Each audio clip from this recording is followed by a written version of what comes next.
striking back. It's a battle that's as much about age and philosophy as it is about whether graffiti is art or simply vandalism.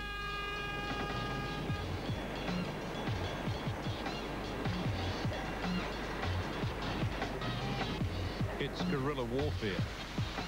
Spray and run. One jump ahead of the law.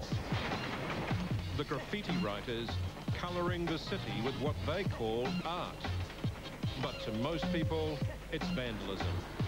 Enough to make an old man cry. But they're getting to you, are they? Well, you know, you try and keep the town clean and tidy, you know. Yep. You just, it's a losing battle, I think. Yep. I mean, I do get disappointed. Others say it's time to get tough. The difference between graffiti art and graffiti vandalism is permission. And if you want to keep destroying our city, we're going to come after you and catch you. But that kind of tough talk only encourages these so-called graffiti artists to flaunt the law, seek out new walls, and go where no graffiti has gone before. Because it's the fastest way to get it fixed. You know, it's like you don't have to have a whole lot of cash, you don't have to take drugs. One writer fondly remembers the buzz tagging gave him before he went legal. You get the pure shot of adrenaline, you get it for free, and you can get 300 shots of adrenaline out of one black can. Some writers, still on the wrong side of the law, agreed to be shown at work, as long as they remained nameless and faceless. They don't seek acceptance, understanding, or permission. A lot of people get really pissed off with this sort of thing, though. I don't see, I mean, how you could get pissed off with what we're doing here. There's a wall here covered in tags, and we're painting pieces over it. Their canvas is the entire city, and particularly the rail corridors. They provide cover from the law, and the trains offer a guaranteed audience. If we just leave it, it'll destroy the whole city. It'll be covered in graffiti. What's out there? Rob Shields hates graffiti. He's the former cop charged with cleaning up Auckland. One good example is a gentleman was so upset and angry that he stayed up all night boiling water in the hope that he would catch the offenders in the act and pour the boiling water over them. Well, maybe we could head slightly off, because, I mean, some of the tunnels are a bit hot these days. Graffiti writers plotting an illegal night out. They know Rob Shields is out to get them. I got something sussed out for Robbo. He'll love it. For RoboCop, yeah. They're planning a piece. Tagger talk for Masterpiece. What, you guys got your colours and shit, sus? The graffiti writer's bedroom. Even the floor rug carries his mark. And his tools of trade, can after can of aerosol paint. That's it. That's the filters and the marks. What you're about to see is a rare glimpse into a subculture that has its roots in hip-hop. Yeah, cool, man. Shot. That shit's funky, eh? It's 11:30 p.m. on a wet Sunday. The city's asleep, but this crew of graffiti writers are beginning a night painting the walls. And they've agreed for us to be there. I understand that what I'm doing is illegal, but I feel what I'm doing is something which can aid and benefit the community, so... Why does it aid and benefit the community? Well, I mean, they get to see a pretty picture instead of a dull grey wall, and personally I think any art is better than no art whatsoever. Tonight they'll be doing some redecorating in a pedestrian tunnel. Hey, this is a familiar face. It is indeed. Mr. George Washington? Yeah. The graffiti writer has already sketched out what he wants to paint. I'm here purely just because I enjoy doing it. You know, I've worked 7 to 5, Monday to Friday, and I'm doing this on a Sunday evening because I really enjoy doing it. It's a pastime, a hobby, and a passion. But as you'll later see, even here, they aren't safe. In a climate of zero tolerance for graffiti, Rob Shields is watching them. It's antisocial behaviour, it's lowering property values, it's upsetting people, compromising their sense of personal security. He's amassing a database. When a property is defaced, the tags are recorded to be used in court. The graph artists say they're just trying to express themselves and you're trying to turn them into criminals. If they're vandals, they're already criminals. If they're damaging people's property without permission and destroying the city, they've already engaged in a life of crime. All we're trying to do is clean the city up.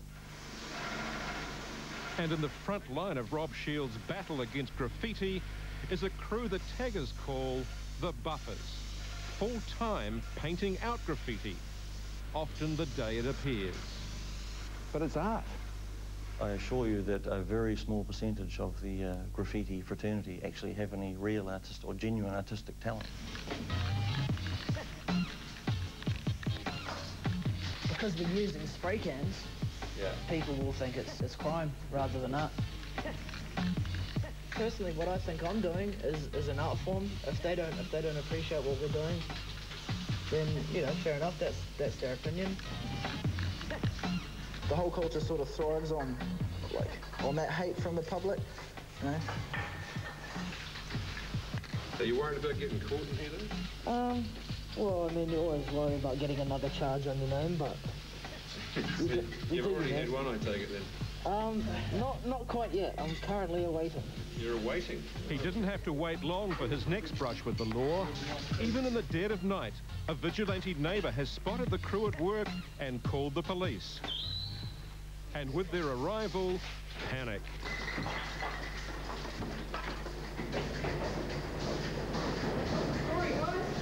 I was just doing some paintings here and just doing... After the break, the graffiti writers meet the police. Well, they came and they were having a look at what we were doing, but so you I don't actually know them. To do tagging outside, No, we didn't tell them to do any tagging. Have you got permission to do this?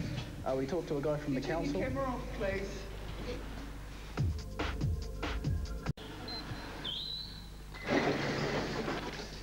Most of the graffiti crew showed us how fast they could run from the police. So you was that lot that just ran through there then? Well, they came and they were having a look at what we were doing, but so you I don't actually know them. To do tagging outside, But even in the face of possible arrest, one writer is still engrossed in his work. Excuse me, Oh, sorry, mate. Yeah, sweet. Yeah, we talked to a guy from the council and he said that so he was okay in that wall out there. Oh, he's got a DBNZ out there, right? Have you got permission in writing? We haven't got it in writing, no. Well, then it's public property, not... Now Frank Ross, the man who called the cops, steps forward. He's not happy with the tagging or with Sunday's cameras being there. Consultant. Forget what his name is. I call City and Parks. We're not trying to... Well, I mean... On the outside walls? We haven't touched the outside walls. I'm not scared of any of these little punks. If any one of them wants to make a move on me, I know how to deal with it real quick. And basically, I put my mitts away for 20 years, but no longer. Why did you call the cops tonight then? What was it? Well, because he didn't listen to me. Frank told me it was a tagger outside the tunnel that bugged him. I didn't give a shit about what's going on in here, right? But out here... Out here, says Frank, the walls are repeatedly tagged. So what is it about the tagging that is offensive, you think, to people who live in this neighbourhood? Or Disrespect. Yeah. The police took Frank's statement. They didn't arrest the graffiti writers. They simply told them to pack it in. Would you need tougher laws then? We need to be tough on everything. Well, what do you want to happen? What sort of an arsenal would you like to deal with this problem? Well, the tougher the sentence, the better. Hardliners are calling for an outright ban on the sale of aerosol paint. Oh, excuse me, mate. Hello. Hi, just looking for aerosol paint. Do you sell, Yep. We put a secret camera on one tagger who was happy to show just how easy it is to get his tagging kit. That stuff should be okay on a wall as well, or? The aerosols are behind a screen, making them harder to steal. But if you've got the cash, there are no questions asked. Cheers, mate. Thank you. It's good business. The markup was 50%. The shop made around $30. He was mighty vigilant to make sure I didn't steal anything, but he didn't give a fuck what I was using it for as long as I bought it.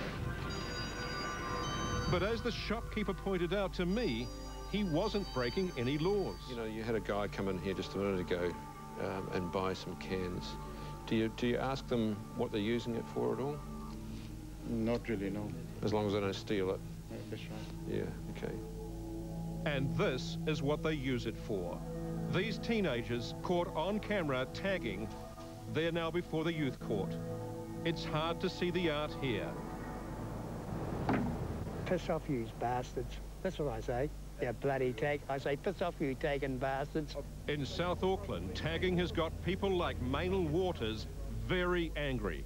What's the stick for? Well, this is protection for myself if they try and come into my property. And have you had reason to use it? I've only had once I've had reason to use it when I caught a young guy climbing the fence and I whacked his fingers with it. Well, show us that you did. So I give him a whack like that. And did that work? That worked all right, and he's never been back. As soon as the taggers have done their work, Maynell is up painting it out, usually before dawn. His beat, the train station at Manarewa. They must drive you nuts. Sometimes I get very frustrated and I think to myself, I'm wasting my time, really. Maynell goes through about 40 litres of paint each month. You wouldn't believe it. It might have happened while we were over there. You're dead right, could have. Yeah. This has just been done tonight. What do you think when you see this sort of stuff on the wall? It just brushes me off. It really does. It gets me down. Some people we've spoken to call that art. It was not bloody art at all. It's just vandalism. That's what I call it. Straight out vandalism. No respect for other people's property. With that, he painted it out, as he's been doing for the past 6 years. And it's hurting him. But you're a legend out there with the train drivers, with the community here. Everyone knows about you. I just do my bit for the community. That disappoints you when you got, you just don't beat it. So why do they do it? What motivates taggers? Well, former taggers, Daryl and Dan, have a good idea. Respectable artists these days, they speak from experience. People shouldn't have to put up with tags on their fences, though. They hate it. Why? I don't know. Why? Because they don't understand what it is. Just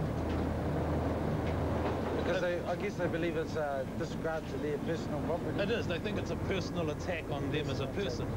But it's not. What is it then? It's usually a voice crying out for attention. Dan and Daryl say taggers have ethics. No writing on schools, churches, trees. But what about Nana's fence? My culture is grandma is at the top of the pile. She is the matriarch, she's the queen. Okay?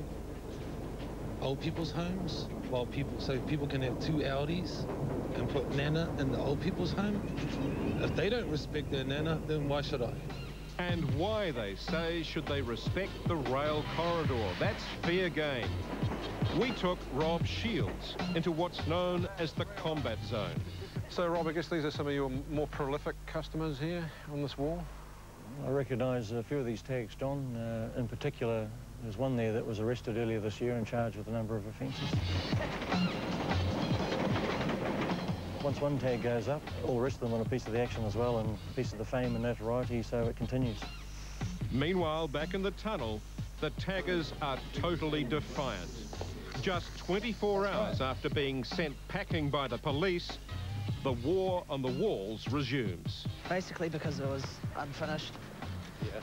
And, we're not going to let anyone deter us from what we're trying to do. Aren't you worried about them coming back again? Yep, but we should be quick enough tonight so we don't have to worry about it. Finished, but unrepentant. Everyone loses their way sometimes, so if I have done that, then, Naughty boy, slap on the wrist. Now that it's finished, I'm quite stoked that it's out there.